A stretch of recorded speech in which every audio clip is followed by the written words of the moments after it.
Bonjour à tous, bienvenue à ce premier webinaire d'une série intitulée Covoiturage et territoire par mon service. Donc, comme son nom évocateur l'indique, nous allons parler aujourd'hui du sujet des services de covoiturage.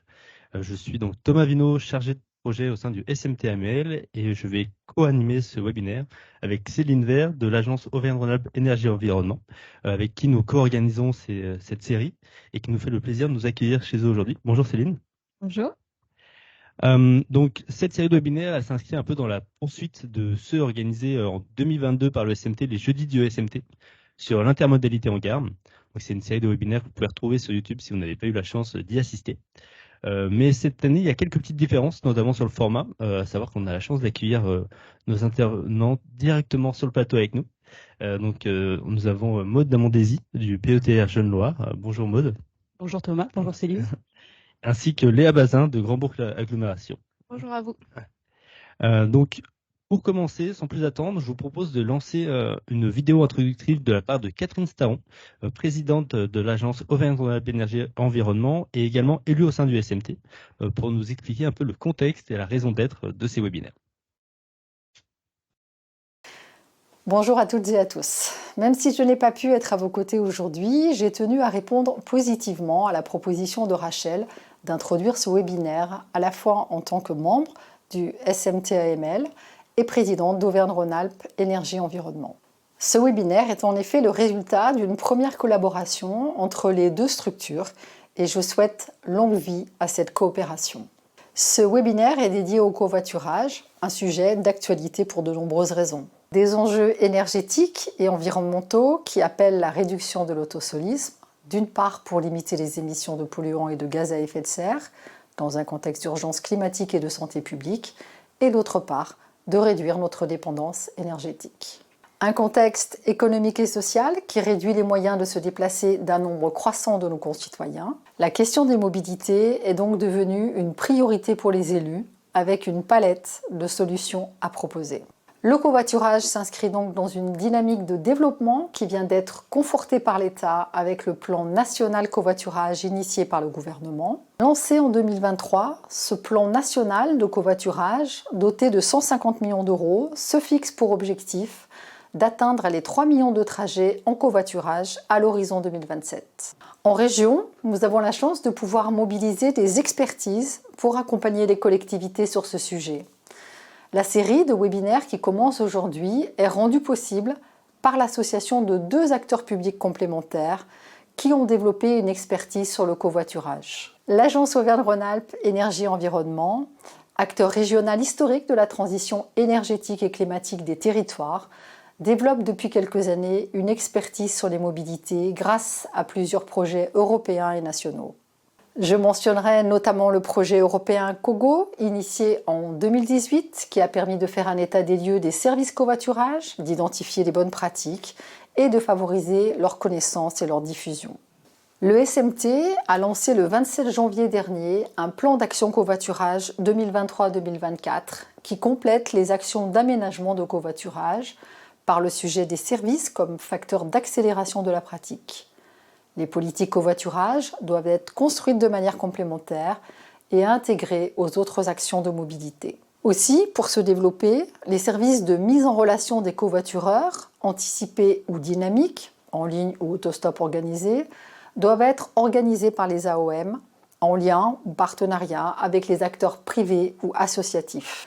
En conclusion, les 3 webinaires Covoiturage et territoire, fruits de cette collaboration, vous permettront de découvrir successivement 3 types de services. L'autostop organisé, les lignes de covoiturage à haut niveau de service et enfin, les plateformes de mise en relation avec ou sans incitation financière. L'objectif est d'apporter une réponse aux acteurs des territoires qui souhaitent mieux connaître les solutions existantes de covoiturage, les critères de réussite, les retours d'expérience d'autres territoires précurseurs et les pertinences par rapport au public cible. Ces webinaires sont une aide à la décision aux collectivités sur les solutions les plus adaptées à leur territoire, à l'heure où les sollicitations d'acteurs privés sur le sujet se multiplient. Ils s'intègrent à la boîte à outils destinée aux AOM proposée par le SMT-AML et l'agence Auvergne-Rhône-Alpes Énergie Environnement qui permet de trouver et mettre en place les offres de mobilité les plus adéquates selon leur situation territoriale. Alors, excellent moment à vous, avec tous mes remerciements aux 2 équipes mobilisées à cette occasion.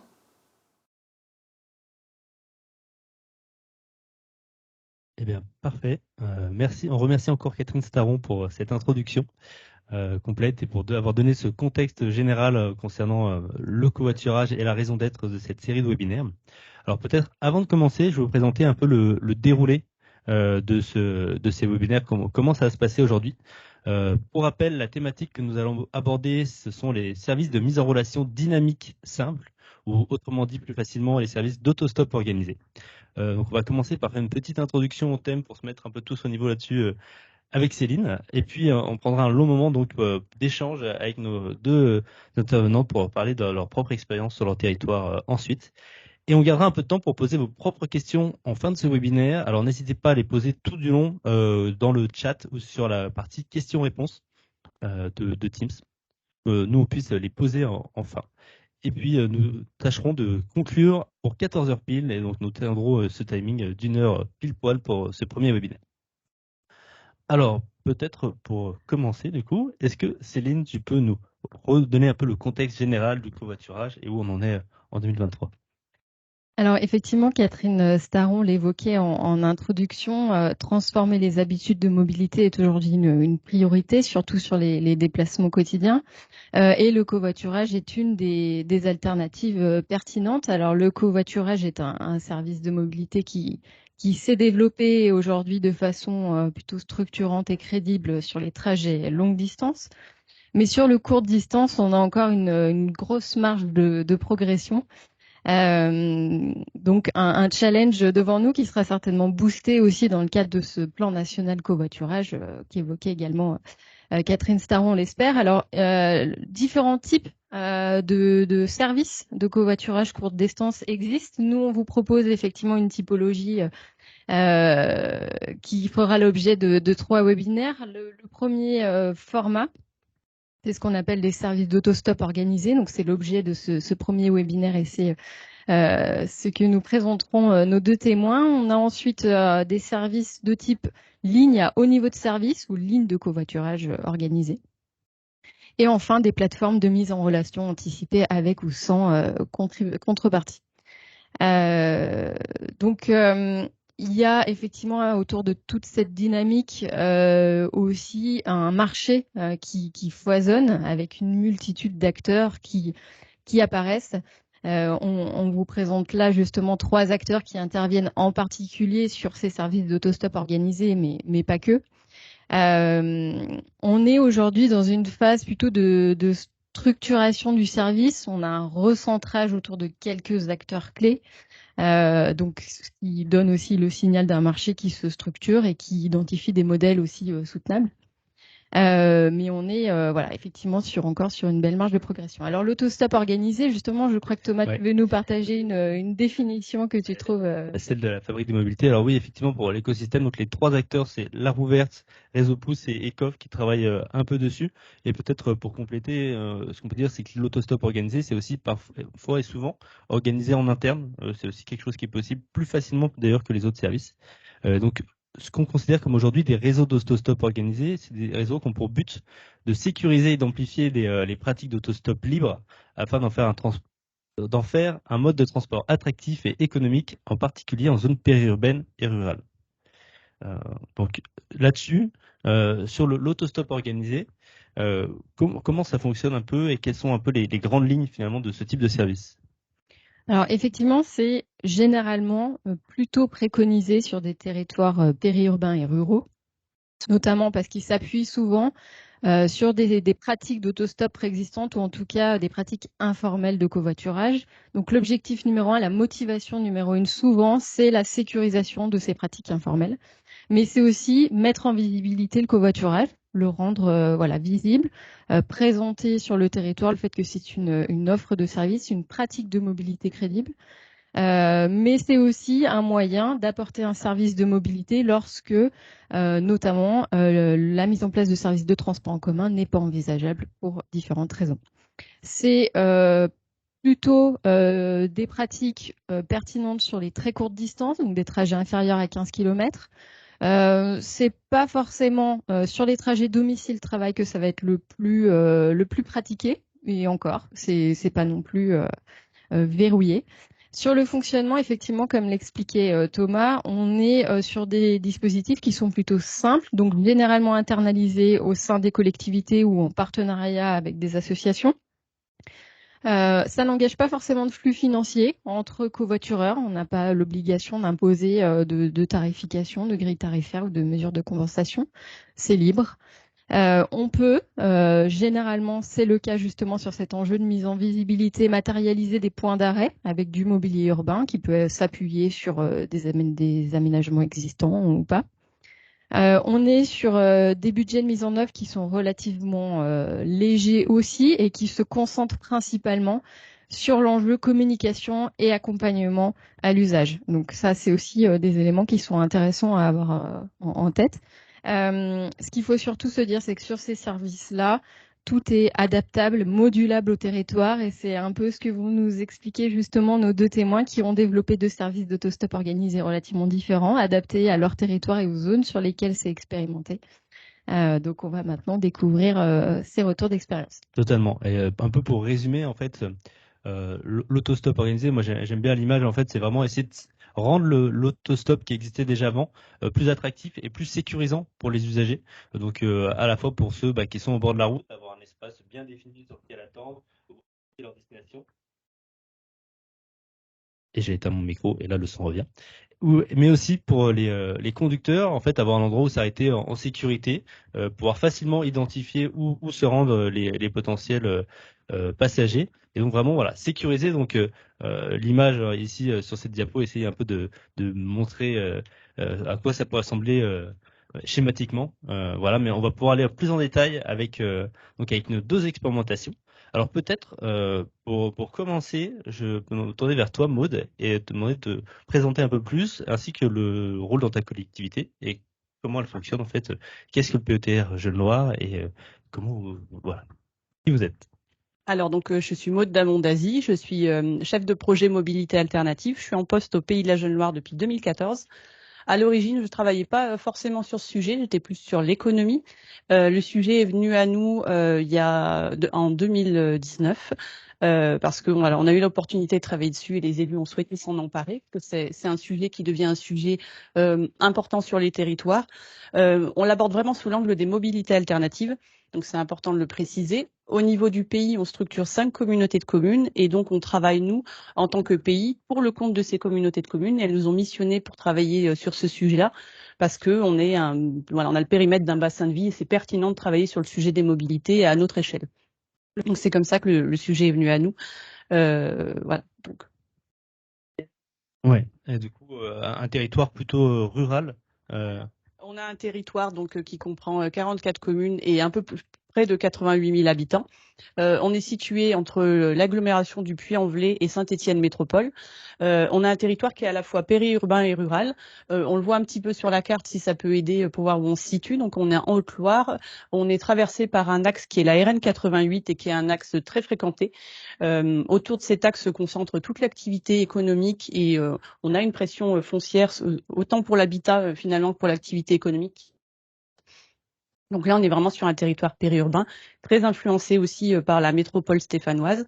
Et les territoires qui sont que nous on appelle des territoires de frange et qui sont situés sur les parties nord-ouest et sud-est, on est sur des territoires qui ont vraiment une composante rurale avec un réseau viaire qui est beaucoup plus contraint, qui est marqué par un relief vraiment très très marqué, hein, beaucoup de dénivelé et qui peut avoir aussi on peut avoir quelques difficultés aussi l'hiver avec un climat qui peut parfois être rigoureux. Donc ce qui est intéressant dans le témoignage qui va être amené, c'est qu'on est vraiment sur ce genre de territoire-là qui a ces deux composantes et on voit que c'est adapté à des territoires. Très dépendant de la voiture. Territoire extrêmement dépendant de la voiture. Alors j'ai quelques chiffres. On a en moyenne 1,81 voitures par ménage. Donc ça, c'est des données de l'enquête ménage déplacement qui date de 2021. Et 74% des déplacements sont réalisés en voiture. Alors c'est pas exceptionnel non plus. Il y a d'autres territoires qui ont ces caractéristiques-là, mais ça reste quand même des chiffres qui sont plutôt largement au-dessus de la moyenne nationale. Super. Merci Maud. On reviendra pour parler un peu du service du coup Mobipousse. Et peut-être du coup présenter Léa. Vous présentez vous votre territoire. Donc, je suis Léa Bazin, chargée de mission mobilité à Grand-Bourg Agglomération. Donc, Grand-Bourg Agglomération, c'est depuis 2017 74 communes pour 135 000 habitants, avec, vous le voyez sur la carte, un territoire qui se compose d'un centre, d'une aire urbaine, voilà, où il y a la ville-centre Bourg-en-Bresse, c'est 42 000 habitants, donc préfecture de l'Ain, et qui se compose ensuite en étoile avec des zones plus périurbaines et rurales autour, où il y a d'autres besoins de mobilité qui émergent. Il faut savoir que sur notre territoire, 80% des emplois et des activités sont concentrés sur l'aire urbaine, d'où le fait qu'on a besoin de rabattre en fait toutes ces personnes qui font des trajets pendulaires vers la zone urbaine. Donc, on a, comme le pays qui vient de s'exprimer sur la loi, des chiffres similaires, c'est-à-dire en 2017, 73% des déplacements qui étaient réalisés en voiture, très peu de covoiturage et pourtant un potentiel qui est assez important. Donc, on a souhaité se lancer, nous aussi, dans l'expérimentation du covoiturage. Et vous avez déjà une offre de mobilité un peu sur votre territoire? Oui, tout à fait. On a donc en délégation de services publics donc le réseau Ruby, où on a donc du transport en bus urbain, deux lignes de cars périurbains. On est aussi autorité organisatrice de la mobilité, ce que j'ai oublié de préciser, pardon. Donc on a la compétence transport scolaire, une navette de centre-ville, des vélos en libre service. Et puis voilà, le covoiturage. Et on a un deuxième service en régie qui est une vélostation en gare de Bourg-en-Bresse. Bien complet. Eh ben, on va peut-être pouvoir rentrer dans le vif et parler du coup des services en question sur lesquels on va pouvoir échanger pendant tout le temps de ces webinaires. Et donc peut-être parler justement de cette ligne Ruby-Covoit ligne que vous avez mis en place donc assez récemment, si je ne me trompe pas. C'est ça, exactement. Donc on a choisi, on avait déjà historiquement une application de covoiturage intégrée au service Ruby. Donc je reviendrai dessus un peu plus tard sur comment le montage est réalisé via notre délégataire. Mais il a été demandé donc à notre délégataire de travailler plus fortement sur le covoiturage. Et ce qui a été choisi et proposé, c'est donc un principe de ligne de covoiturage. Donc c'est un dispositif assez simple, gratuit, sans application, sans passage par le numérique et qui est visible. Donc vous voyez sur la photo, donc le passager se présente à un arrêt, appuie sur un bouton poussoir, la destination s'affiche, un passager pour Bourg-en-Bresse en l'occurrence. Donc là, le passager va attendre qu'un conducteur ou une conductrice s'arrête pour la prise en charge. Donc le service a été mis en place en octobre 2022. Donc on a aujourd'hui un peu plus de 6 mois de recul. Donc c'est pas assez pour avoir la maturité d'un service, hein, que ce soit pour le covoiturage ou pour les bus, c'est la même chose. Il faut un peu plus de temps, mais on a déjà des premiers retours et on a construit le service de façon expérimentale, donc avec voilà une partie de test. Où on voulait se laisser la possibilité, et c'était le souhait des élus, d'expérimenter comment les lignes de covoiturage peuvent être développées sur le territoire. Donc le dispositif technique, c'est Ecov, la société Ecov qui le propose, avec 2 lignes de covoiturage. Donc il y a 4 arrêts par ligne, donc avec 2 typologies bien différentes de lignes, mais je reviendrai dessus un peu. Dans les deux sens, du coup. C'est des lignes qui fonctionnent dans les deux sens. Alors, la particularité des lignes de covoiturage, c'est que on a visible, et c'est le cas sur la photo que vous voyez, que des arrêts de prise en charge, puisque la dépose se fait en fait organisée entre le passager et le conducteur pour savoir est-ce que c'est plus intéressant qu'on me dépose à la gare, au champ de foire, dans tel centre-village, ou alors les passagers et conducteurs peuvent aller au même endroit sans l'avoir identifié au préalable. Et donc, ils peuvent s'arrêter en arrêt et aller soit vers le centre, soit retourner vers le village dans les deux cas. Exactement. Voilà, ça marche dans les deux sens, sachant que les trajets se font aujourd'hui plus de la partie rurale périurbaine vers la zone la zone urbaine. Super. Et du coup, on précise, hein, c'est un service finalement plutôt d'autostop organisé puisqu'il n'y a aucun applicatif associé. Donc c'est vraiment, ça reste très simple. On va au bord de la route, on appuie sur un bouton et on attend son conducteur. C'est ça, exactement. Et donc, à la différence de ce que vous avez sur MobiPouce, peut-être en parler un petit peu, le fonctionnement de MobiPouce et ça, voilà. Alors le fonctionnement, il est vraiment calé sur les dispositifs qui existent déjà, desquels on s'est largement inspiré. Donc on a implanté 100, alors c'est écrit 150, mais on est plus près des 160 arrêts sur les 44 communes de notre territoire. Chaque commune a au moins un arrêt, peu importe la taille finalement, mais on a dit on considère que chacune des communes peut potentiellement avoir des utilisateurs, même si elle est très rurale et reculée. C'était vraiment l'idée. Donc ça a été mis en service en 2019. On a du recul maintenant sur 3 ans. On en est à 600 utilisateurs, donc quasiment 600 qui correspondent au nombre de kits qui ont été distribués. Sur le fonctionnement, donc c'est très simple. Il suffit de s'inscrire soit en mairie, soit en ligne, donc sur notre site internet qui s'appelle sedéplacerenjeunesloir.fr, soit lors d'un événement parce qu'on anime beaucoup. Alors un petit peu moins maintenant, mais ça a été beaucoup le cas pendant 3 ans. Et on tient des stands, soit sur des événements du territoire où on peut avoir une affluence sans que ce soit vraiment ciblé, soit auprès de partenaires comme Pôle emploi, les missions locales, etc. Et on prend aussi des inscriptions sur stand. Donc voilà, une fois qu'on s'inscrit, on se voit remettre gratuitement un kit du covoitureur. Donc on voit sur la photo, sur la diapo, bien équipé. voilà les éléments du kit. Donc une petite affichette, alors qui est en format effaçable avec un Velleda pour saisir sa destination et qui est réutilisable. Ça c'est notre petite innovation. Un macaron à mettre sur le pare-brise pour le conducteur, un guide du covoitureur, voilà pour expliquer les bonnes pratiques, comment se comporter, etc. Un brassard réfléchissant parce que voilà, l'hiver dure longtemps et il peut vite faire sombre, donc voilà, ça c'était vraiment le côté sécurité routière. Et puis une carte de membre, alors qui n'est pas représentée ici, mais qui permet à chaque adhérent en fait de se présenter à la personne, soit qui monte dans son véhicule, soit voilà la personne qui est prise pour faire un trajet. Ensuite, sur le fonctionnement, donc on conseille de s'arrêter, enfin de se mettre au niveau d'un des arrêts parce que, comme c'était évoqué précédemment, ils sont mis à des endroits qui sont visibles, sécurisés et sur des axes de passage fréquentés. Après, on n'a pas de pouvoir de coercition et si quelqu'un veut faire du stop à un endroit qui lui semble plus adapté, il peut parfaitement le faire. L'idée, c'est vraiment de redonner confiance et de favoriser de façon générale le covoiturage. Donc voilà, il n'y a vraiment rien de contraignant, on est juste là pour apporter des éléments clés pour faciliter le covoiturage. On va peut-être remontrer rapidement la carte du territoire où en fait ce sont l'ensemble des arrêts qu'on a dessus. Donc on voit qu'il y a quand même un maillage fort. Oui. Et vous privilégiez du coup des arrêts au niveau je suppose des centres-bourgs ou des. Alors, on le fait vraiment sur les directions de sortie, donc pas très loin du centre. Le but, c'est pas de faire 1 kilomètre pour trouver un arrêt, mais on est vraiment plutôt sur la route à destination, enfin en direction d'une autre commune. Donc, on a pris aussi, on a un certain nombre d'arrêts qui sont au niveau des abribus. Que voilà, on sait qu'ils sont bien placés, on peut s'abriter, etc. Mais l'idée, c'est d'être vraiment vers une sortie où il y a du potentiel, où il y a du passage, du flux. Et à la différence donc de ce que fait Grand Bourg Aglo, ici quand on se rend en arrêt, on peut aller à n'importe quelle destination.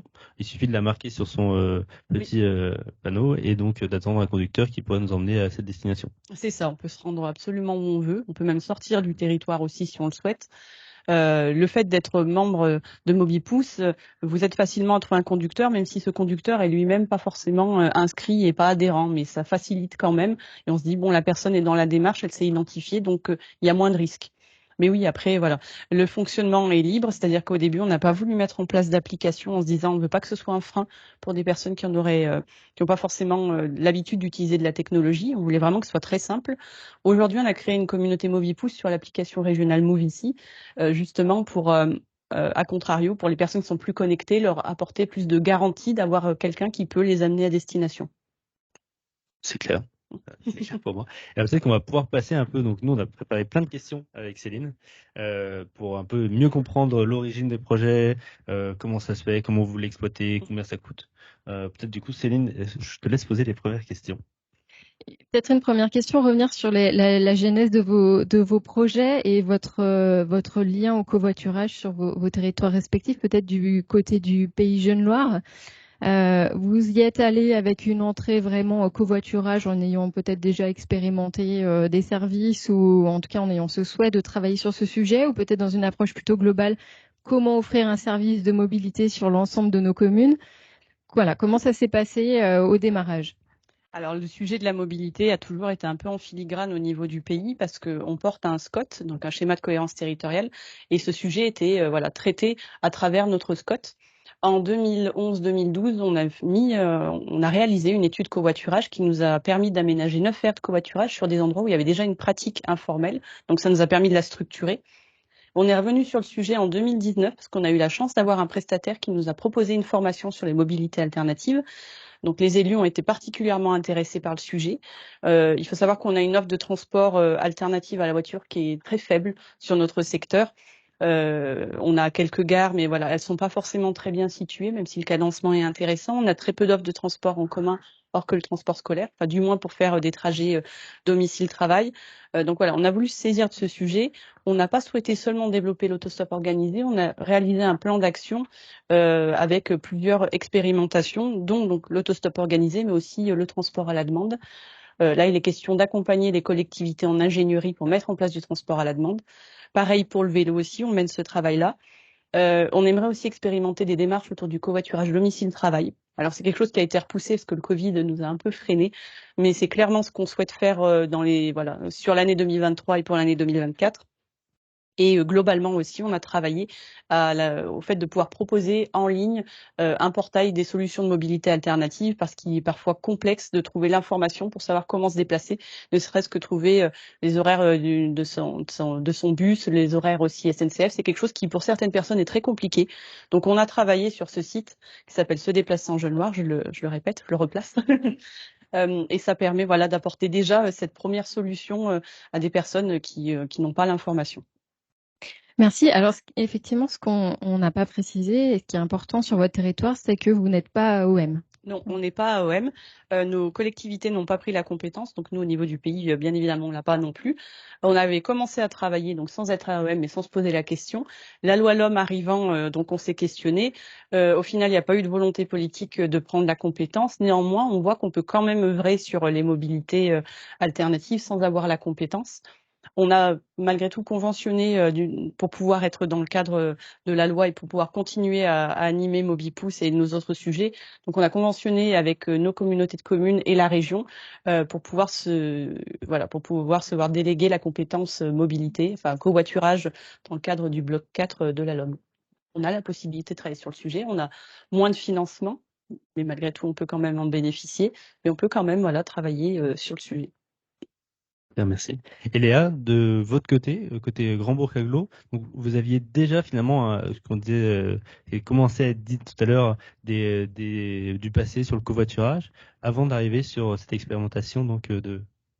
En effet, on a depuis la structuration de notre réseau, donc Ruby, qui avait un autre nom avant, donc la nouvelle délégation de service public de 2019 a apporté une application, donc la numérique de mise en relation de covoiturage appelée Ruby Covoit.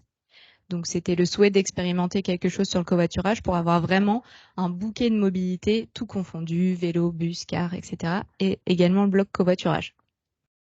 Il se trouve que cette application a été lancée juste avant le Covid, qu'elle n'a pas forcément trouvé son public et on réfléchit à des évolutions.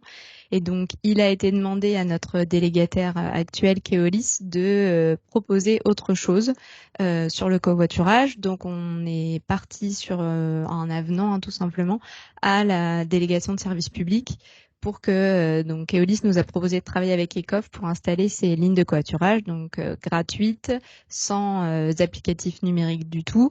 Et la volonté des élus, c'était vraiment d'expérimenter quelque chose qui soit visible sur le territoire, donc avec un point d'arrêt, donc un poteau comme vous avez pu le voir dans la présentation, quelque chose de visible, de pas trop énergivore non plus. Donc on a une majorité sur les 8 arrêts, on a 7 arrêts en panneaux solaires, il y en a qu'un qui est en raccordement.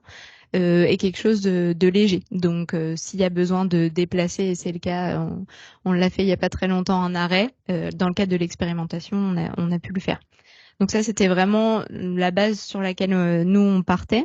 Et puis, le choix était vraiment fait de proposer quelque chose de très différent sur le territoire. C'est-à-dire 2 lignes de covoiturage avec 4 arrêts à chaque fois, mais 2 lignes très différentes. Une ligne où on a déjà un passage d'un car périurbain, et une ligne où il n'y avait pas de service autre que le transport à la demande, parce qu'on a le transport à la demande aussi sur les 74 communes, pardon, ça fait partie du bouquet de mobilité que je n'ai pas précisé dans le reste des services Ruby. Donc on a eu la chance d'avoir une étude en fait qui a été proposée par le prestataire ECOV pour savoir quel axe pénétrant arrivant à la centralité, à l'aire urbaine à Bourg-en-Bresse équipé. Donc on a eu 2 axes qui sortaient du lot en fonction du flux de passagers, du nombre d'habitants desservis, de comment il était possible de positionner des arrêts. Parce que je le précise tout de suite, comme on est dans le cadre d'une expérimentation, on n'a pas eu de gros travaux, on voulait pas engager une somme colossale pour pouvoir expérimenter ça si jamais le service ne prenait pas. Ça fait un peu le lien avec la suite, un peu la partie exploitation du service. En fait, la manière dont il a été mis en place, donc effectivement, quels aménagements ça a nécessité, quel coût, peut-être quelle durée. Peut-être Léa, tu peux continuer là-dessus. Je continue, allez. Donc aujourd'hui, on a 2 lignes de covoiturage, donc 4 arrêts par ligne, qui sont répartis sur 6 communes. Donc il y a uniquement des arrêts de prise en charge de passagers, comme je l'ai dit tout à l'heure, pas d'arrêt de dépose. On a eu la possibilité en fait via l'étude qui est fournie par ECOV d'avoir des arrêts préidentifiés ou proposés. Ensuite, on a travaillé en relation avec les communes pour valider ces implantations, mais le but c'était d'utiliser des encoches déjà existantes ou des places de parking qui étaient peu utilisées, les réserver au covoiturage, ou alors mutualiser avec un arrêt de bus existant. Donc c'est le cas sur 2 arrêts qu'on a dans la zone urbaine notamment, parce qu'il est plus difficile d'implanter des arrêts de départ en zone urbaine que finalement en centre-bourg où la localité est plus facilement trouvée. On a aujourd'hui un contrat qui lie notre délégataire en fait dans le cadre de la délégation de services publics, donc Keolis, avec l'entreprise ECOV pour 18 mois. Puisque c'est la durée selon le prestataire ECOV de maturité d'une ligne, et on voit bien qu'on a une montée en charge vraiment de l'utilisation avec de plus en plus d'usagers chaque mois. Et je précise aussi, puisqu'on l'a vu sur nos services de vélo en libre service aussi, une saisonnalité très forte sur l'agglomération de Bourg-en-Bresse. Donc comme on a lancé notre service en octobre, ça a bien démarré. Ensuite, ça a été un peu plus calme dans la partie très hivernale, liée notamment à la nuit. Et puis là, on voit vraiment que sur les beaux jours, ça reprend mieux. Et sur la durée de mise en place, ça a mis combien de temps un peu entre l'idée du projet et le lancement du service? C'est de l'ordre du 6 mois, 1 an, 3 ans? Alors, on avait une contrainte de timing qui était assez importante puisqu'on est en pleine procédure de renouvellement de délégation de services publics. Donc, on voulait vraiment expérimenter et le lancer au plus tôt pour pouvoir avoir un retour déjà actuellement. Pour les négociations et savoir si on allait éventuellement développer des nouvelles lignes en plus que les deux existantes. Donc on a mis 7 mois au global entre le moment où il y a eu les études, le contrat de signé entre nos prestataires et le lancement, ce qui est un peu, on peut le dire, à marche forcée quand même. Ça nous a demandé beaucoup de travail et il y a eu un lancement qui s'est fait un peu tardivement parce qu'il y a des travaux qui étaient prévus, qui n'ont pas pu se dérouler à cause de la présence d'une conduite de gaz. Enfin, il y a quand même des choses à anticiper où je pense que le calendrier qu'on peut se mettre en tête, c'est plutôt 1 an, c'est plus raisonnable. Voilà. Alors, vous évoquiez le fait qu'on était justement sur des enveloppes budgétaires plutôt raisonnables. Sur la partie infrastructure, justement, sur ces points d'arrêt, est-ce que vous avez une tranche à nous communiquer de coûts? Et est-ce que vous avez bénéficié de subventions aussi sur ce volet-là, sur votre service?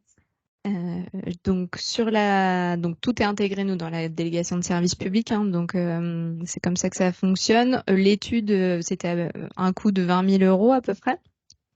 Ensuite le calcul qui a été fait, c'est que chaque poteau d'arrêt ou en tout cas emplacement, c'était à peu près 8 000 €. Et après on a des charges de maintien en fonctionnement de l'équipement solaire entre autres par le prestataire ECOV.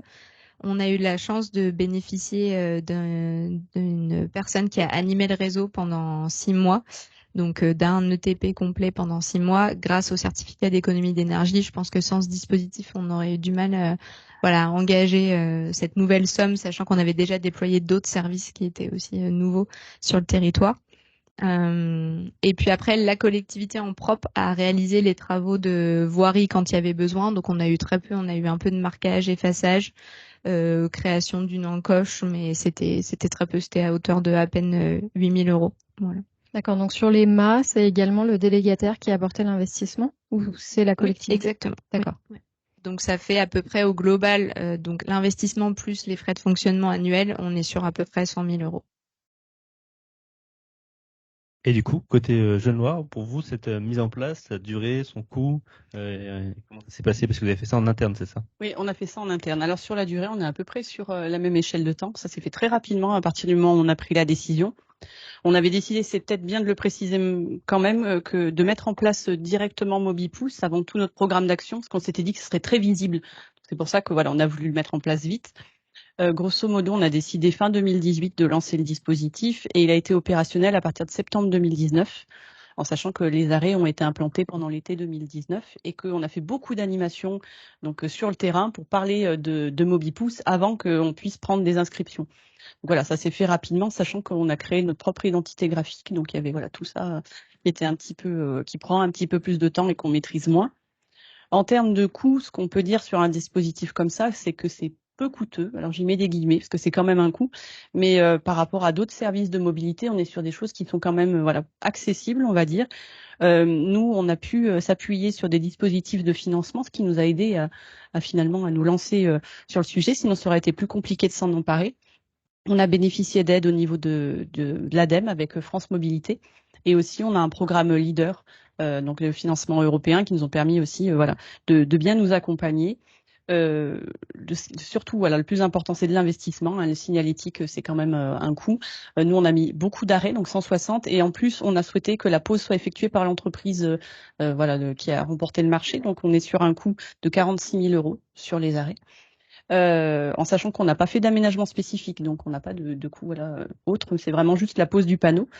Sur les kits du covoitureur, on en a commandé 4 000, on en a eu pour 30 000 euros. Donc les subventions ne sont pas déduites de ce coût global. Et ensuite, on a eu des frais de communication à hauteur de 10 000 euros à peu près. Donc ça a été bien accompagné. Ce qui était surtout très important, c'est de pouvoir faire financer de l'animation sur 3 ans. Donc l'ADEME nous a accompagnés sur ce point-là. C'était vraiment le nerf de la guerre parce que on avait la conviction qu'on pouvait pas lancer un dispositif comme celui-là sans mettre de l'animation. Et j'ai toujours cette conviction-là. Donc s'il y a déjà un gros conseil à placer, c'est il faut de l'animation. Donc s'il n'y a pas la personne en interne qui est capable de le faire, il faut pouvoir avoir au moins sur la période de démarrage quelqu'un qui est capable d'aller sur le terrain et de répondre aux questions qu'on peut se poser. Et donc là, l'ADEME a pu nous financer à hauteur de 50% sur 3 ans d'animation.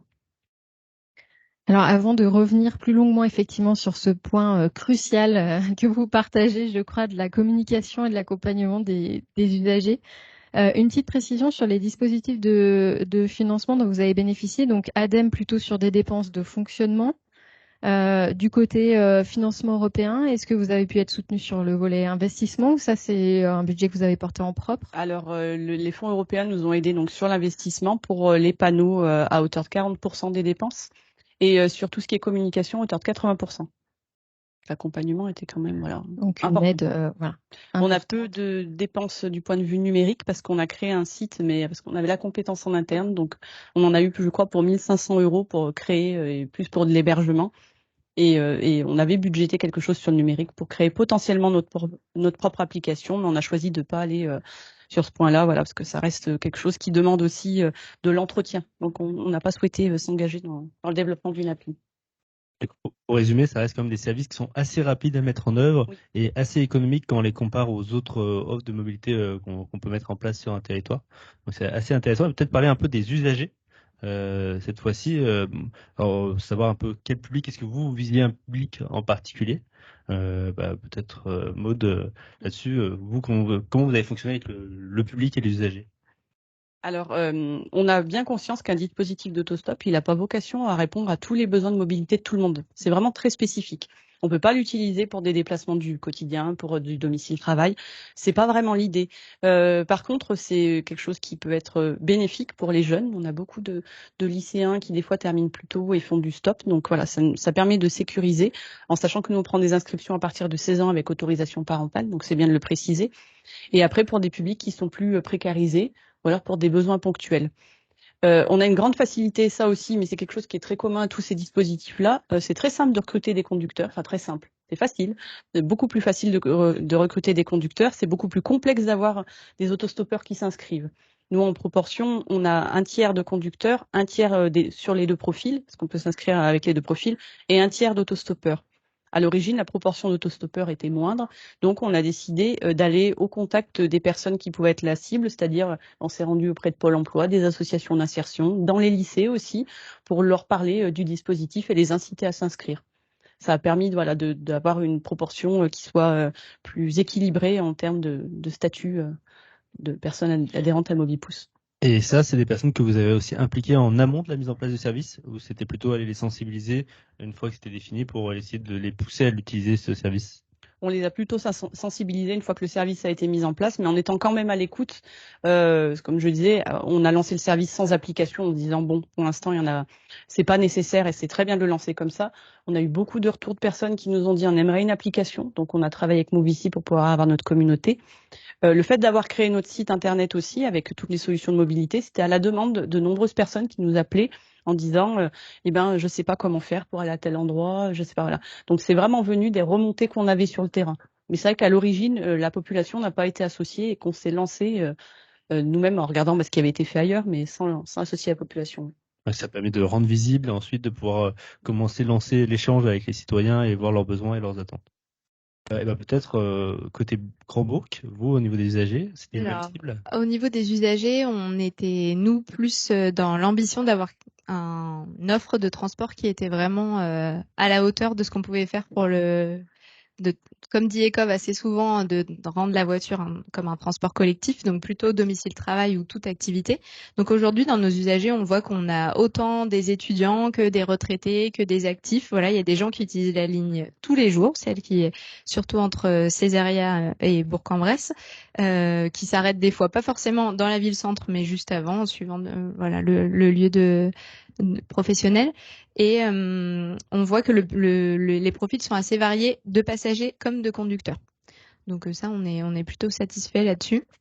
Après, on fait face exactement à la même difficulté, c'est-à-dire tout le monde est prêt aujourd'hui ou presque à ouvrir sa voiture pour prendre en charge des passagers, moins à être passager. Donc, on travaille là-dessus à recruter des passagers, lever les peurs, faire bien comprendre le dispositif, parce que peut-être que dans l'assistance numérique qui est avec nous, voilà, c'est des fois difficile de faire comprendre qu'est-ce qu'une ligne de covoiturage en fait. C'est pas du covoiturage organisé, mais c'est pas de l'autostop non plus. Donc il faut faire comprendre en fait le fonctionnement du dispositif et faire tester surtout, parce que quand les gens testent en heure de pointe par exemple pour partir on va dire à 8 heures et qu'ils voient qu'ils ont 1 minute de temps d'attente, 2 minutes de temps d'attente, qu'ils arrivent tout de suite à leur destination, qu'ils n'ont pas le stationnement à gérer, qu'on les dépose, voilà, là le test est concluant et du coup c'est des gens qu'on va retrouver régulièrement sur notre ligne. Et justement là-dessus, est-ce que vous avez mené des enquêtes pour mieux comprendre quels étaient les usagers et quelles étaient leurs méthodes d'usage du service? Alors, on a une communauté sur le réseau social Facebook qui fonctionne bien avec 300 membres où de temps en temps, on fait des enquêtes pour savoir qui est conducteur, qui est passager, quels sont les freins, quel retour, combien de temps j'ai attendu à tel arrêt ou peut-être que j'arrive moins à partir de tel arrêt, donc je vais me déplacer à pied à un autre endroit et c'est plus facile de partir. Et comme on est vraiment dans l'expérimentation, on peut se permettre en fait à terme de peut-être déplacer des arrêts ou avoir certaines choses. Donc, on n'a pas forcément la catégorie exacte de sociologie, on va dire, des personnes, mais on a des retours usagers assez intéressants via cette communauté de 300 personnes. Oui. Je crois que l'horloge avance, donc on va passer sur un sujet qui est hyper important et sur lequel, dans la préparation, on a beaucoup parlé, c'est la communication. Tout ce qu'il y a à faire pour que le service fonctionne. Peut-être là-dessus, Maud, nous dire un peu plus, vous, comment vous voyez la communication et qu'est-ce que vous voyez d'important là-dessus? Alors la communication, elle est essentielle, comme je disais, au même titre que l'animation. Pour la communication, il n'y a pas besoin de moyens qui soient énormes. C'est-à-dire que si on s'appuie sur des médias locaux, par exemple, ou des relais locaux, des groupes Facebook aussi qui font déjà du covoiturage, c'est très bien et il n'y a pas besoin d'avoir un encart dans la presse qui soit à des prix exorbitants. Il suffit de trouver les bons relais. Ce qui est important aussi, c'est que la communication soit très fine, c'est-à-dire aller au contact des élus, parce que tous les élus, alors nous, c'est vraiment le cas sur un pays, mais ça peut être le cas aussi sur une plus grosse structure. Tous les élus ne nous connaissent pas, tous les élus ne connaissent pas notre démarche. Donc nous, on a fait une tournée des conseils municipaux. C'est un peu, c'est long, c'est chronophage, mais c'est nécessaire parce que ça a permis à des élus qui ne nous avaient pas forcément identifiés et que nous, on ne connaissait pas non plus en direct, de nous connaître et de pouvoir aussi apporter des choses dans les deux sens, de nous conseiller sur des associations qu'on pouvait aller voir, sur des partenaires. Donc, on a vraiment fait ce travail fin d'aller voir un maximum d'associations sur le territoire, tous les relais qu'on pouvait avoir, qu'ils soient institutionnels ou autres. Et puis, on s'est aussi beaucoup appuyé sur ce que les communes font déjà en termes de communication, c'est-à-dire les bulletins municipaux. C'est simple, mais ça fonctionne. Et aussi toutes les applications comme Iliwap ou Panneau Pocket, il y en a plusieurs, qui sont aussi des très, très bons relais de communication. Donc voilà, sans avoir des moyens qui soient énormes, on peut faire des choses qui sont efficaces. Nous, quand on avait commencé à communiquer sur Mobipousse à l'été 2019, ce qui était intéressant, c'est que quand on se rendait sur des stands et au contact des personnes, au moment du lancement, septembre 2019, la population nous connaissait déjà sans savoir forcément à quoi ça servait, mais le nom était identifié. On nous disait: «Ah, j'en ai déjà entendu parler». Donc on s'est dit: «Bon, il y a vraiment eu cet effet». Déjà une On est allé victoire. Voilà, on est allé au plus près de la population Et, par et- ce biais-là. et qu'est-ce qu'il vous disait? Il vous disait c'est top, Alors, tout le monde nous dit que c'est très bien, mais après, c'est plus dur de convertir, et de convaincre. C'est facile, à la limite, de convertir des conducteurs, comme on le disait, mais c'est plus difficile de convertir des personnes, qui pourraient l'utiliser comme autostoppeur. On nous dit toujours que c'est très bien, mais des fois, passer le pas de s'inscrire, c'est quelque chose de plus compliqué. Mmh. Alors Léa, justement, vous évoquiez, la piste de faire tester, pour, accompagner justement ce passage à l'acte. Comment vous vous y êtes pris, Alors nous, on a sur la communication, je vais faire rapide parce que ça rejoint beaucoup ce qui a été fait voilà, sur le pays avec voilà, des réseaux sociaux, presse, télévision, etc. Encore que le bulletin municipal, ça reste aussi un outil quand même très important. On se rend compte aujourd'hui qu'on a besoin de plus de concret, d'images aussi de à quoi ça ressemble. Donc là, on est en train de monter des vidéos promotionnelles pour le cinéma pour voilà, pouvoir diffuser via ce canal-là. Et on a eu la chance d'avoir cette personne voilà, qui était pendant 6 mois et la suite va être reprise par le réseau Ruby en termes d'animation pour contacter les gens qui rentrent dans la communauté Facebook et leur dire voilà, on peut vous accompagner sur un trajet. Si vous avez des questions, on est disponible. Donc c'est presque de l'interpersonnel. Et on a la chance sur notre territoire d'avoir une association qui s'appelle Autobus qui a poussé depuis très longtemps pour expérimenter ces lignes de covoiturage et qui nous aide aussi au quotidien dans la promotion des lignes et notamment en faisant des rencontres en effet plutôt personnelles avec des nouveaux usagers des lignes de covoiturage.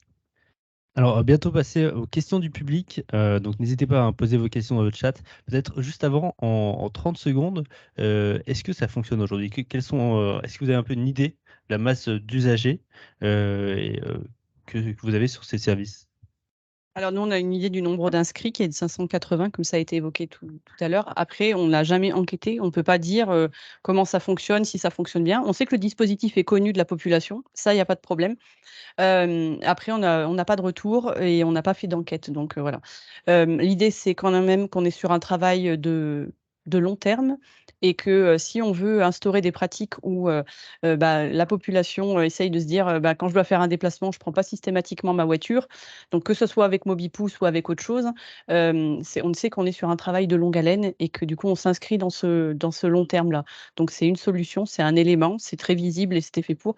On va développer aussi d'autres solutions, d'autres façons aussi de proposer aux personnes des alternatives pour se déplacer sur notre territoire. Mais on sait que immédiatement à court terme, c'est très dur de voir de toute façon les retombées qu'il peut y avoir. Donc, c'est une brique parmi plusieurs offres de mobilité C'est finalement ça, sur le c'est territoire. exactement ça. et chez vous? Alors nous, on a simplement un chiffre quantitatif sur lequel on peut s'appuyer, qui est le nombre d'appuis-boutons réalisés sur les points d'arrêt de covoiturage. Donc là, on en est mensuellement sur les 2 lignes à 280. Voilà. Donc c'est plutôt une montée en charge voilà, normale, voire déjà un peu en avance. C'est le chiffre qu'on aurait dû atteindre en 1 an. Là, on en est à 7 mois, donc on est plutôt content. Sachant qu'Ecov dit que voilà, il y a 80% des appuis qui sont à prendre en compte parce il peut y avoir des appuis intempestifs, notamment sur les arrêts de centre-ville. On voit qu'aujourd'hui, c'est très facile de partir depuis les zones rurales et périurbaines en heure de pointe le matin, en 1 minute, 2 minutes, 5 minutes maximum. C'est un peu plus compliqué de repartir du centre-ville le soir parce qu'il y a un flux plus important de véhicules et du coup, la solidarité fonctionne un peu moins. On se dit, bon, il y a tellement de gens que je ne vais pas prendre en charge cette personne. Ou alors, voilà, c'est moins visible les arrêts de centre-ville. Donc là, on travaille vraiment la visibilité des arrêts de centre-ville pour repartir le soir vers les zones périurbaines. Donc ça va être notre chantier du reste de l'année 2023. Est-ce que votre opérateur a mis en place des garanties retour pour justement casser ce frein? Alors non, justement, on a voulu rentrer dans le dispositif ECOV de manière vraiment sans applicatif et la garantie retour nécessite un applicatif dans tous les cas. Donc on est sur un dispositif ultra léger, mais peut-être que l'expérimentation va nous montrer qu'il la faut et qu'on va se tourner vers ça. Ouais. Alors, on va peut-être prendre des questions du chat. Alors, elles vont s'afficher devant nous. Peut-être Céline. Oui, alors une première question justement, Léa. Est-ce envisageable de travailler sur d'autres lignes, notamment hors agglo, par exemple vers Mâcon? Donc là, on est sur l'enjeu interterritorial. Alors, on a les mêmes questions sur les parties voies vertes, hein. Je pense on n'a sans doute pas assez de liens. Donc, j'invite la personne qui a posé cette question à nous contacter pour voir comment on peut opérer, puisque aujourd'hui, c'est au sein de notre délégation de service public, donc qui ne peut pas aujourd'hui proposer un service hors de son territoire. Donc, à voir comment on pourrait fonctionner ou coupler plusieurs lignes. Voilà. Et puis surtout que c'est des plus longues distances. Et donc là, finalement, on n'est plus trop sur l'autostop organisé, on serait plus peut-être sur les lignes à haut niveau de service. Et d'ailleurs, qu'on traitera lors d'un prochain webinaire. Donc on pourra en reparler. Peut-être aussi la question donc, de la sécurité. Comment vraiment essayer de répondre et rassurer les publics un peu réticents, justement, parce qu'ils auraient peur de soit en termes de sécurité, soit d'être avec des inconnus, monter dans la voiture d'un inconnu. Alors sur la sécurité, c'était une problématique dont on avait un peu peur, voilà, nous, agglomération, de se dire, on distribue des kits de bienvenue, donc on a le nom de certaines personnes via la communauté, etc. Mais après, le trajet se fait. La collectivité n'est pas responsable hein, juridiquement s'il se passe quelque chose. Voilà, quand la personne monte, si elle se casse le pied ou s'il se passe quelque chose à bord du véhicule. Donc c'est quand même toujours bien à rappeler. Après, libre aux personnes en fait de se sentir en sécurité avec telle personne ou de se dire que ce passager, ce qui arrive beaucoup dans les communes plus petites, je le connais ou je la connais qui est en train d'attendre ou ça fait plusieurs matins que je vois cette personne. Et là, dans les derniers tests qui ont été réalisés par l'association Autobus, on voit que la moitié des conducteurs qui ont pris en charge des passagers en ont déjà pris. Donc, on voit que quand on le fait une fois, 2 fois, après, on prend confiance aussi dans le fait que on a une Geneviève, une conductrice de 72 ans, qui n'hésite pas du tout à prendre des personnes voilà, à l'arrêt. L'essayer, c'est l'adopter.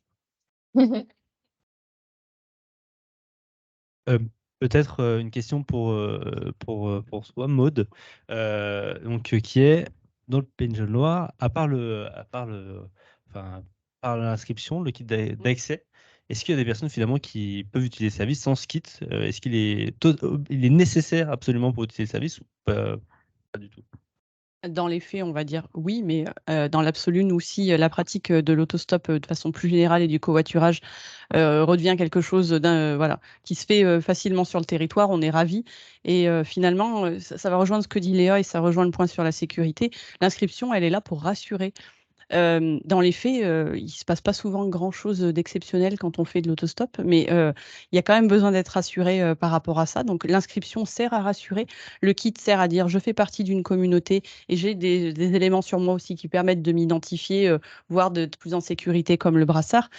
Si la pratique se développe et que on sort du cadre de MobiPouce, c'est très bien aussi et on sera ravis. La sécurité est nécessaire parce que on nous parle souvent de ce sujet-là en nous disant que c'est un frein important, plus pour le public féminin, sans vouloir faire de clichés, mais c'est la réalité. Au final, voilà, si on peut juste ramener de la confiance entre les personnes, qu'on soit avec ou sans MobiPouce, c'est très bien aussi. C'est important d'entendre les freins à l'usage et de travailler une réponse justement pour pouvoir sécuriser aussi ces personnes qui ressentiraient un sentiment d'insécurité ou une appréhension à l'usage. Peut-être une question pour Léa, un éclaircissement sur le budget. Oui. Cette enveloppe des 100 000 euros, voilà, le reste à charge, on va dire, en direct pour la collectivité. Alors, du coup, on est sur la question portée sur le coût qui est afféré à la commune desservie. Nous, le coût est de 0 puisque tout est pris en charge par l'intercommunalité. En fait, ça a été ce qui a été souhaité. Vu qu'on est dans une expérimentation aujourd'hui, c'est ça Donc, le c'est dispositif. vous, Bourg-Aglo, qui prenez Oui. en charge, mais il y a une partie quand même qui est prise en charge par des subventions. C'était quoi? Alors, C'est juste la com, c'est ça? Alors, il y a eu de la communication, il y a eu le poste d'animateur, en effet, qui a été pris en charge jusqu'à 80% par les certificats d'économie d'énergie. Et puis après, on a eu un peu d'investissement matériel à 50%. Mais voilà, tout ça est dans le cadre de la délégation de services publics, donc géré directement par notre prestataire. Oui. Et inclus finalement dans le budget global de délégation de service public. Eh ben, je crois qu'on a répondu aux questions. On va peut-être pouvoir déjà conclure, hein. L'heure est déjà arrivée, 14 heures. Alors, moi, en fait, pour résumer un petit peu ce qu'on a pu voir aujourd'hui, c'est que les services d'autostop organisés, finalement, ils se matérialisent de différentes manières. Ça peut être sous forme de ligne, ça peut être sous forme de multitude d'arrêts sur tout un territoire. Donc, il n'y a pas une manière de faire l'autostop organisé. Si on devait résumer, c'est plutôt un aménagement en bord de route pour permettre de sécuriser la pratique de l'autostop et de la rendre plus rassurante et plus attirante aussi pour les usagers. Ça permet aussi de rendre visible finalement l'action d'un territoire à travers finalement des choses qui se matérialisent sur le bord de voirie. C'est aussi des services qui sont finalement assez peu coûteux par rapport à d'autres offres. Et qui sont assez simples à mettre en œuvre, qui ne nécessitent pas en fait d'application et qui donc peuvent être utilisés par tout et n'importe qui, sans avoir en fait à avoir une barrière digitale, par exemple, comme ça peut être le cas pour d'autres services, sur lesquels d'ailleurs on pourra revenir. Euh, le point important de la réussite de ces services, on en a parlé un peu, mais je pense que c'est important de le redire, c'est l'animation et la communication. C'est vraiment les points qui permettent déjà de les faire connaître, de rassurer les gens, et puis de les attirer à au moins essayer une fois et de comprendre que c'est facile, ça a des avantages, et ça peut rendre un service. Non, on n'attend pas une demi-heure au bord de la route. Comme je disais, ça peut être moins de 5 minutes en heure de pointe. Peut-être dire aussi quand même que ça se destine aujourd'hui peut-être à des publics plutôt jeunes ou des personnes non véhiculées, en tout cas en zone rurale. C'est plutôt pour rejoindre des polarités, donc que ce soit des centres-villes ou des centres d'intermodalité, que là, ça peut potentiellement être utilisé pour du domicile-travail.